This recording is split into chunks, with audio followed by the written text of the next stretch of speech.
एर्गोटामीन एर्गोटामीन is a uterine stimulant और हम इसको देते हैं पोस्टमार्टम हेमरेज ट्रीट करने के लिए। तो अगर एर्गोटामीन के मैकेनिज्म ऑफ एक्शन की बात करें तो करता क्या है, ये यूट्रस को कंट्रैक्ट करवाता है। अब इसका जो मैकेनिज्म ऑफ एक्शन है वो फुली अंडरस्टूड नहीं है, हाँ, लेकिन कुछ कहते हैं कि ये अल्फा एड्रीनल रिसेप्टर्स को एक्टिवेट करता है और कुछ कहते हैं कि ये 5-HT सेरोटोनिन रिसेप्टर्स को एक्टिवेट करता है। एनी हाउ, किसी भी वे से ये क्या करेगा, यूट्रस की कंट्रैक्शन करवाएगा। और सेकंड इसकी प्रॉपर्टी ये है कि ये वेजो कंस्ट्रिक्शन भी करवाता है, which is probably because of alpha receptors. Pharmacokinetics, ergotamine जो है ओरली भी, आईएम भी और आईवी भी दे सकते हैं। इसका जो ऑनसेट ऑफ एक्शन है वो काफ़ी रैपिड है और इसका जो ड्यूरेशन है वो 3 to 6 आवर्स का है।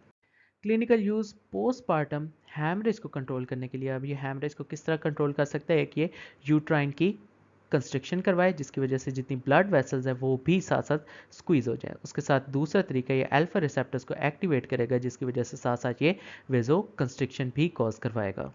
टॉक्सिसिटी, साइड इफेक्ट्स, एर्गोटामीन की वजह से जीआई डिस्टर्बेंसेस हो सकती हैं, बीपी बढ़ सकता है, एंजिना हो सकता है। क्यों? क्योंकि ये वेजो कंस्ट्रिक्शन कराता है।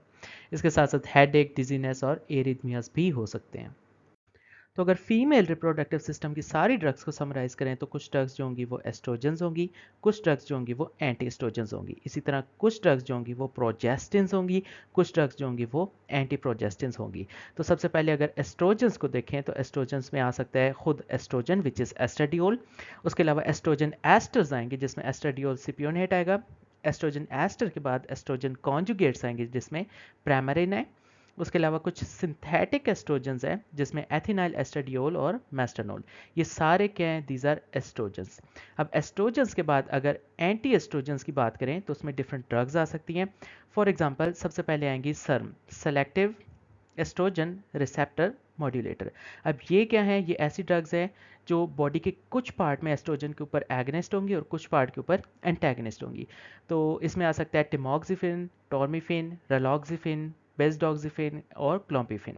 ये सारी हैं सर्म। इसके अलावा कुछ फुल रिसेप्टर एंटी एस्ट्रोजन्स हैं। उसमें आ सकता है फ्लूवेस्ट्रॉन और इसके अलावा कुछ रिवर्सिबल कॉम्पिटेटिव अरोमाटेज इनहिबिटर्स जिसमें एनास्टाजोल और लिट्रोजोल आएंगी। और इसके अलावा कुछ इरिवर्सिबल एरोमाटेज इनहिबिटर जिसमें एक्समेस्टेन आ सकती है।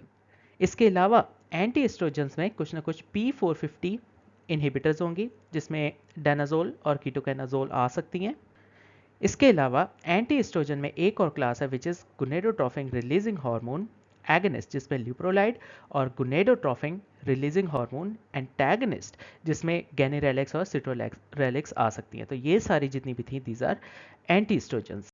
तो अगर प्रोजेस्टेरोन से रिलेटेड ड्रग्स की बात करें तो कुछ ड्रग्स को हम कहेंगे दीज आर प्रोजेस्टिन्स और कुछ ड्रग्स को कहेंगे दीज आर एंटी प्रोजेस्टिन्स। तो अगर प्रोजेस्टिन्स की बात करें, एक उसमें प्रोजेस्टेरोन खुद आ सकता है। उसके अलावा कुछ प्रोजेस्टेरोन डेरिवेटिव्स हैं। उन डेरिवेटिव्स में आएगा मिड्रॉक्सी प्रोजेस्टेरोन और मिगेस्ट्रोल एसीटेट। इसके अलावा कुछ और ड्रग्स हैं, उन्हें हम कहेंगे they are older 19 testosterone derivatives. तो उसमें आ सकते हैं नॉरगेस्ट्रल, नॉर्थेंड्रोन और इथोनोडियोल। उसके अलावा कुछ और ड्रग्स हैं, उन्हें हम कहेंगे न्यूअर 19 टेस्टोस्टेरोन डेरिवेटिव्स और उसमें डीजोगेस्ट्रल, नॉरगेस्टिमेट और इटोनोगेस्ट्रल आ सकती हैं।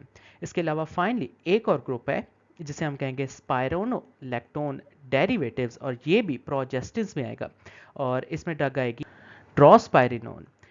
ये तो थी सारी प्रोजेस्टिन्स। इसके अलावा कुछ ना कुछ एंटी प्रोजेस्टिन्स है। तो एंटी प्रोजेस्टिन में एक ही है, दैट इज माइफेप्रेस्टोन।